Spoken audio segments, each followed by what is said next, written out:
Gave me a warning. What's going on? This is Richie Contartesi with the Next Play podcast, and today I have Cody Shill. We remembered his name. It's Cody Shill. He is What's up, everyone? He's the VP of Sales of Encore Solar, a nine-figure company. And today we're going to be talking about how to sell more in a recession. How to sell more, not less. How to sell more than you would normally sell, not in a recession, but to do it in a recession. All right. Mindset. A lot of it is like the mindset of the fact, oh, we're in a recession. Like if that's, I'm going to use this, Cody. So I had a call with somebody, and the first thing they talk about is like recruiting's been a challenge, because if you look at the market and the downturn, I'm like, you already lost, dude. Like you already lost, right? Because that's what you're talking about. So, so today we're going to be breaking down some of the things that you can do from a leadership perspective, from a sales rep perspective, to sell more, not less, especially when competition is backing down. So Cody, man, what are your thoughts on it? Yeah, dude, that's a great question. And I think that's something that I think everybody's starting to experience, right? You know, if you look at the state of the economy right now, nobody's saying that we're like technically in a recession yet, right? Everyone's saying, hey, it's starting to slow down. You know, if you look at, I think credit card debt is going up, household savings is going down. People are starting to buy less and less stuff. Car sales is slowing down. Everything is slowing down, and people are looking at things simply from the standpoint of like, hey, do I need this or do I not? Is this going to actually benefit me or not? And people are they're not buying stuff as much, right? And so when I look at that, I think there's a lot to it, right? I think the first thing, in order to get you to a point where you feel like where you can sell more, I think the first thing you have to look at is really what kind of effort are you putting in? If you look at the state of, a lot of industries, right? Like a lot of industries, really for the last 10 years, we've been in a great economy. And, the majority of people, I think, Richie, the term you used were order takers, right? Whatever you're selling, someone shows up, someone calls, says, hey, I'll take this. I'll do this. You're not getting a lot of resistance. People are simply just saying, yeah, let's do it. But now you just don't get that, right? Most people, it takes some effort to sell them. So I think the first thing is you got to look at is how much effort are you putting in? And I think that really, if you're going to continue to not only maintain the income that you've had, but also increase it, the effort you're going to have to put forward is probably way more, like if you were putting in 30, 40 hours a week, which is probably what most salespeople do, like actually working, right? A lot of people think that they're working, these salespeople, but to me, you're not really working unless you're actually like presenting to somebody, sitting in front of them selling. You're going to have to put forward a lot more effort. I think it starts there. You're going to have to realize like, hey, this is what I've been making great money, assuming you have been, and you're going to have to really evaluate that and turn it around. I think that's the first thing. I don't know what your thoughts are. I think that's step one. Yeah, and it's just do it, but I think your effort's a big piece. Yeah, and it's effort in the right things, right? Like if you're, what are you specifically putting effort into? Like before you could take orders, right? Sure. The odds of you being an order taker at this point moving forward is slim to none, right? Yeah. So what's the resistance that you're now getting?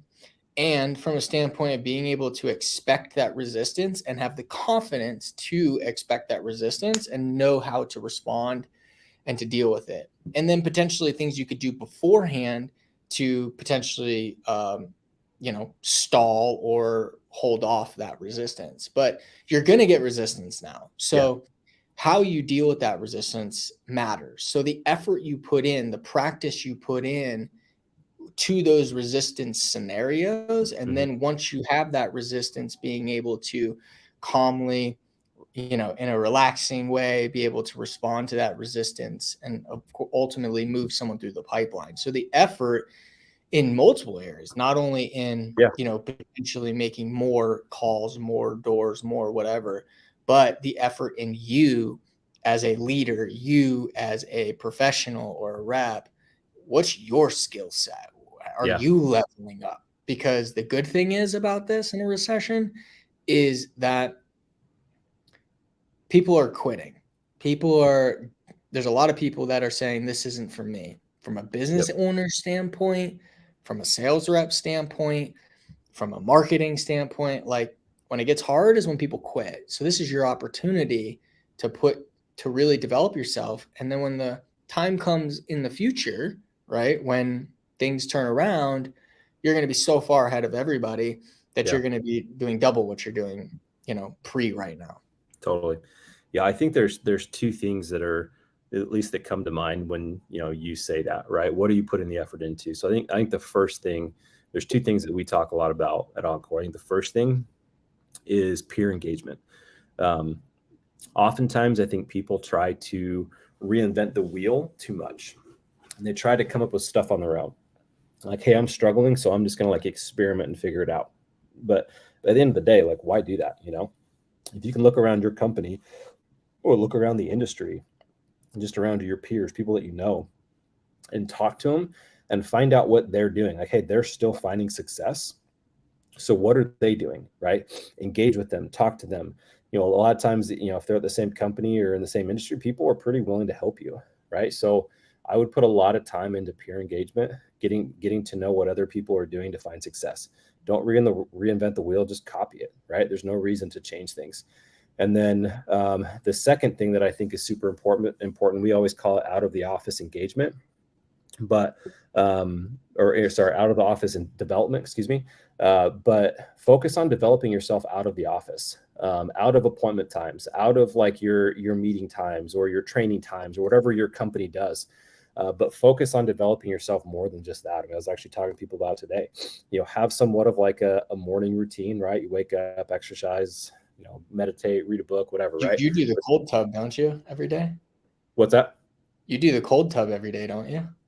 So I did, but now I did it in my pool, but now it's too hot. The pool's like 80 something degrees now. So I haven't been doing it, but dude, that's one of the things I love. I love cold plunge. I've been doing the sauna lately. So let's go to the gym and hit the sauna. But yeah, dude, I love the cold plunge.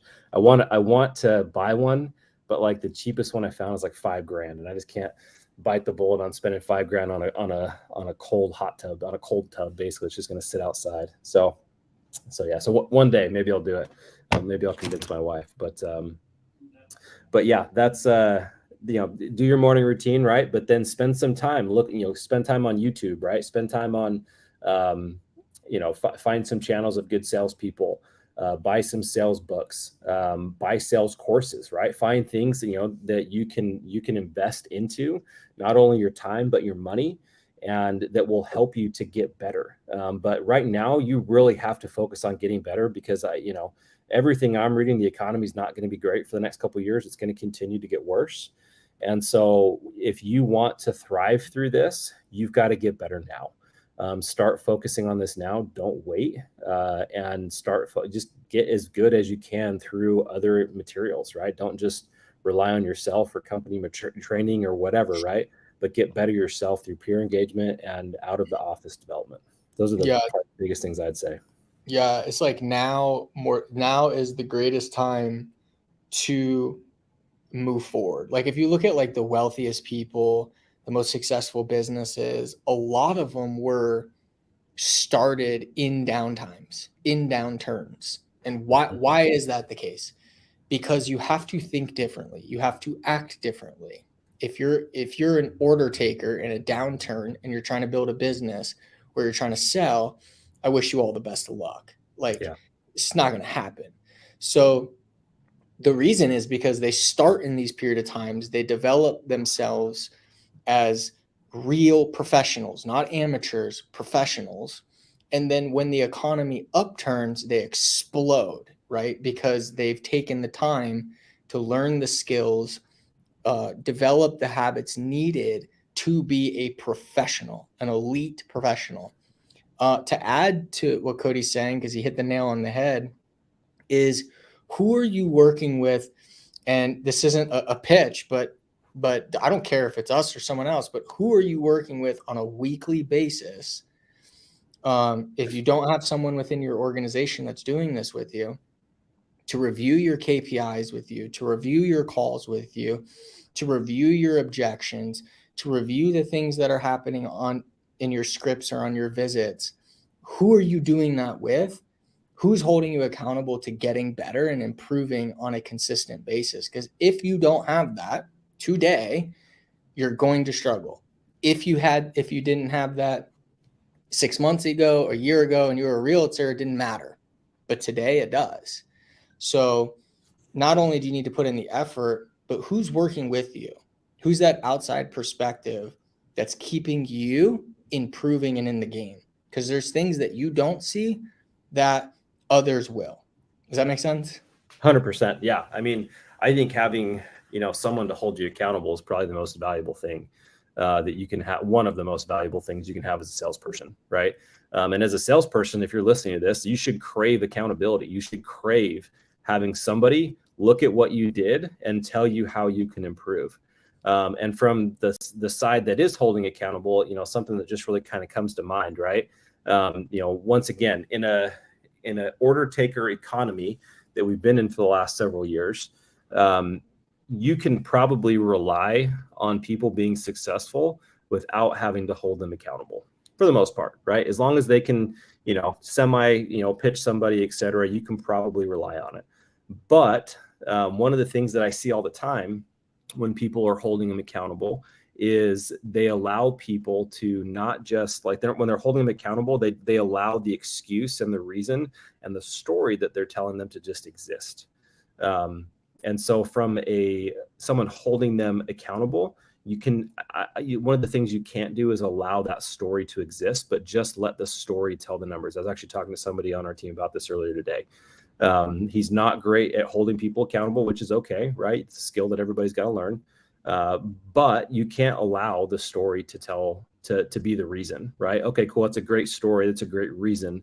But as we move into an economy where, hey, you can say it rained last week, and then they can go out and they can have a really good this week simply because they can, right? Because it's an order taker economy. It's easy. You can't allow that to exist anymore. You've got to really hold them accountable. Otherwise, you're going to start seeing a lot more attrition in your people because people, they don't know what to do. And so you have to figure out what's going on and provide really good content for them in order for them to get better as well.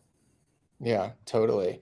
You're right. And it's like, and it's okay. So they don't know what to do, or they don't know how to resolve the issue, right? Okay. I was closing at 33%. Now I'm closing at 22%.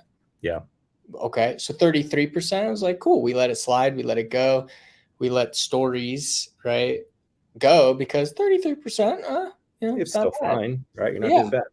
But now all of a sudden it's 22%, 18%, and now we got a serious problem, right? And so I think you hit the nail on the head there, man. It's like, yeah, you just, from a leadership standpoint, you can't do it. You just can't let people off the hook, and your people don't want to be let off the hook. They don't. Yeah. And if they do, they're probably not the right person for your organization. Some people don't like being held accountable. If they don't like it, then you shouldn't keep them around. That's my opinion. I just don't feel like, accountability is a good thing, right? I want someone to hold me accountable to what I do, because I do better, right? If I'm being held accountable and they help me see what's actually happening and not just me living into a story or whatever, it's helping me get better. It's helping me make more money. It's helping my teams do better. It's helping our retention. It helps everything, right? So it's something we should all be craving. Yeah. So 100%. So right now, I want you to look at your business, whether you're a business owner, whether you're in sales, you're in a leadership role. Look at your business and look at it and say, what can we improve upon? What's the system, the referral system? What's the scripts that we use? What are the things that right now we have to level up on to improve close rate, to improve book rate, to improve show rate, right? All these different things that you may be experiencing right now that you could have gotten away with before. And slowly but surely you improve these things, and you can close at a higher rate today than you did before. Why? Because so many people are leaving, like they're quitting, right? They're moving on. They're not. And so, I can't emphasize that enough, man. Like, I don't know what your thoughts are on that, but I could tell you right now, like in my industry and the industries that we work with our clients in, like this is the time where people jump out of the industry really fast. Like I'll use the speaking and the coaching industry as an example, because that's our industry, right? Like, and yours too, I bet, like on an even higher level. Like, I'll tell you right now, during COVID, like everybody and their mom jumped into this industry, right? I've been speaking professionally for 10 years. Like, I know when people have been doing it for a while and when they haven't. And I can tell you, in that period of time, this market got insane. In most cars, insurance, real estate, solar, all of these industries just got flooded with people. And so they had some success. Now that success isn't there anymore. So what are they going to do? Where are they going to go? They're going to leave. They're going to quit. They're going to try to do something else. They're going to move on, whatever. They're going to switch to a different company because they're going to blame the company at first. Like, oh, my company sucks. My company doesn't do this well. They're going to go to another company and realize, oh, it didn't, it's not working, right? I guess maybe it's me, maybe it's the industry, maybe it's the economy, maybe it's whatever, right? They'll come up with a reason. But like, reality is like a lot of this can be avoided. I was actually talking with some of the guys I work with the other day that like, hey, we probably need to evaluate everything that we're doing right now, because what worked 6 months ago, we know in a lot of ways doesn't work anymore. The finance industry has changed around solar, for example. And so selling solar has become more difficult than it was 6 months ago, a year ago. And so, we need to look at what we're doing. We need to look at what we're saying. We had this process that we thought like, hey, this is bulletproof. This is amazing. This is perfect. Can't get any better. But now we're like, gosh, this isn't working like it used to. And so, we've got to reevaluate and figure out, hey, what does work? What can we roll out to our teams to help provide a spark and help to get them producing and closing like they were, right? And, I think the big thing is it has to start with you. You have to evaluate. You have to look at all that stuff. And as you do that, you need to, test it first, obviously make sure it works, and then get that stuff out as quickly as you can. Yeah. And so let's talk about like more the nitty gritty technical stuff. So, obviously from an effort standpoint, that's important. Let's talk about your KPIs. What are you specifically tracking from a business owner standpoint? Your lead conversion rate, your show rate, your set rate, your show rate on your close, and like those are the high level ones, right? Like what, and your show rate on meeting 2, if that's your process and you have that in place. What are those, and what's the one area right now that you could spend your time revising? Because if you're looking at your whole entire, let's just say, funnel as from start to beginning, and it was flowing and working before, and now it's not, where's the one spot, if you had to choose one spot, that if you improve would make the biggest difference? And a lot of times that's show rate, it could be set rate. Like, what's something that's simply that you can jump into? Let's look at what that script says. Let's look at what objections you're getting from that script, and let's really, really revise that and get better at those areas right now, right? Because that's all stuff that's in your control. Show rate, a lot of closers and even setters will say, oh, well, that's not in my control. It's 100% in your control. Every stimulus has a response, and there's something that you did that caused that. So if you're in a leadership role, what are your setters? What are your closers? What are they saying to get the show on the close? What aren't they saying that are causing people not to show? And really honing in and dialing in those systems, and then doing trainings with your people, right, to get better at those. And then if they're not performing, the consistent coaching and accountability to improve those specific things. Like, that's it right now, more than ever. And then over the course of, let's say, the next 4 to 12 weeks, if you improve upon one area for 2 weeks at a time, over the next 90 days, you can transform your team. And a lot of people just miss that. They try to do too many things at one time. Yeah. Try to change it all at once. Yeah. Yeah.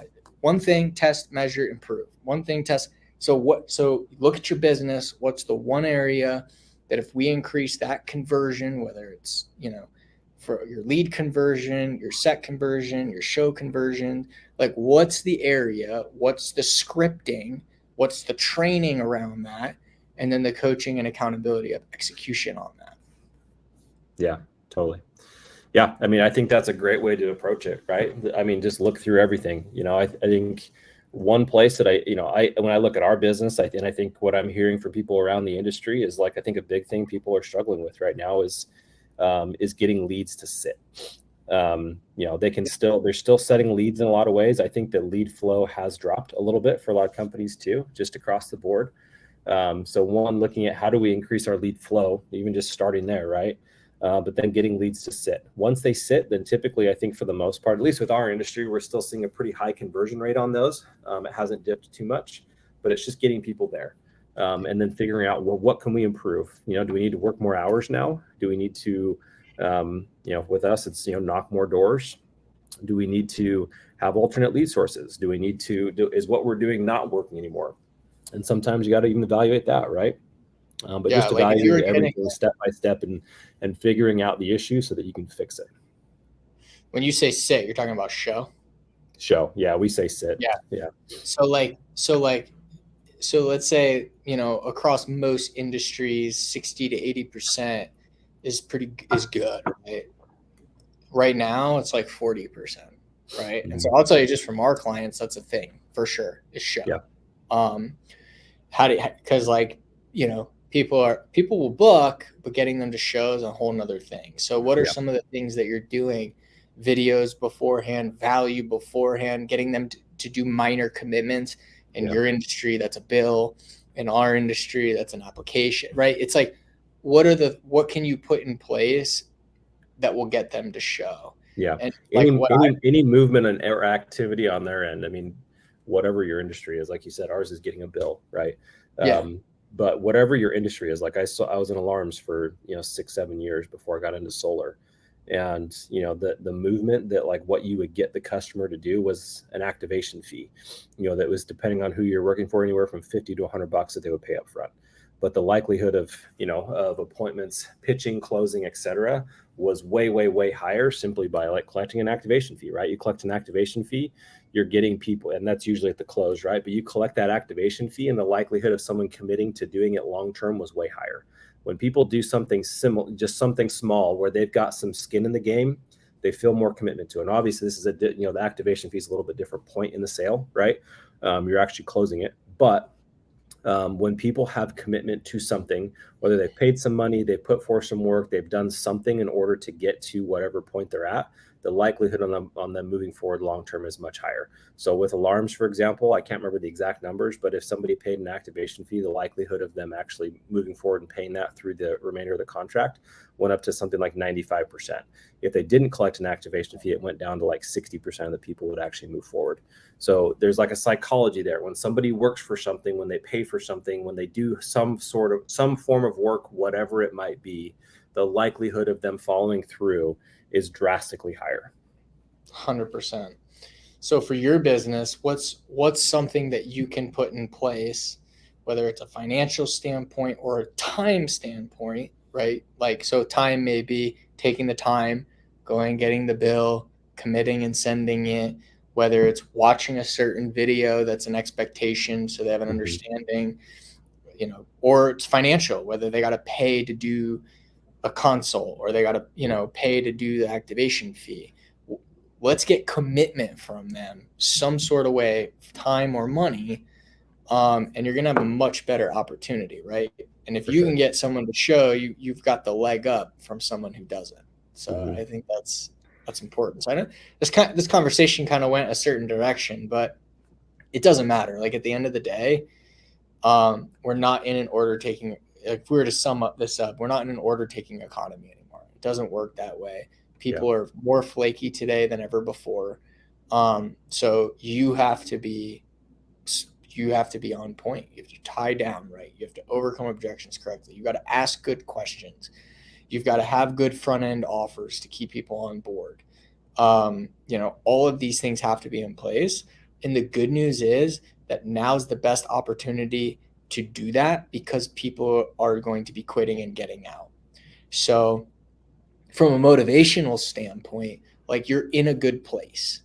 Yep. Don't stop what you're doing, improve upon what's in place already, right? And that's the hard part, is to like look at your business, not be frustrated, and consistently improve upon the areas that need to be improved upon from a training standpoint, from a scripting standpoint, from just a systemic standpoint of whatever you're doing for your appointment setting, to sending calendars, to text reminders, to email reminders, to everything in your process and funnel, to ensuring that people show, your team set, your team close.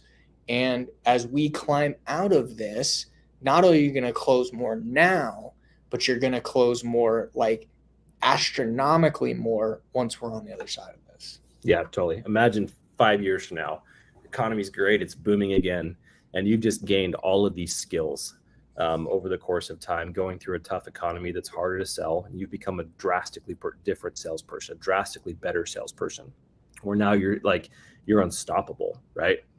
So take the time to get better now, because it's going to pay dividends in the future. Yeah, I want to throw up this comment that James put. It's so easy to self-educate or find a coach right now compared to even 5 or 10 years ago. Yeah, I mean, it's true. Like, think about 20 years ago. Like, you didn't have I guess YouTube was here 20 years ago. It was there, but it wasn't what it is now, right? You can do Yeah, you can learn how to do anything on YouTube now. And there's so many people that are out there that are willing and able to help you get to where you want to go. And it doesn't make sense to me not to take advantage of that, that opportunity that we have today that we didn't have 20 years ago. There's no reason today that you can't succeed. There's just not. There's so much out there. The question is, how bad do you want it? Are you willing to invest in it? So one thing you hear all the time is like, well, that I don't have the money or this. It's like, come on. Like, I get it. You're busy. You have families. You have things going on. But if you truly want it, you can do what's necessary to get it. You could drive Uber. You can figure it out. I mean, I think to me, like, money just can't even be an excuse and stuff like this. Like I said, you can learn how to do anything on YouTube, anything. You just have to spend the time to find the content, and without even paying for it, right? I think that paying for it, you're a lot of times going to get a little bit better experience. You're probably going to be a little bit more committed yourself, back to that psychology of once you pay for something, you're going to take advantage of it a little bit more, right?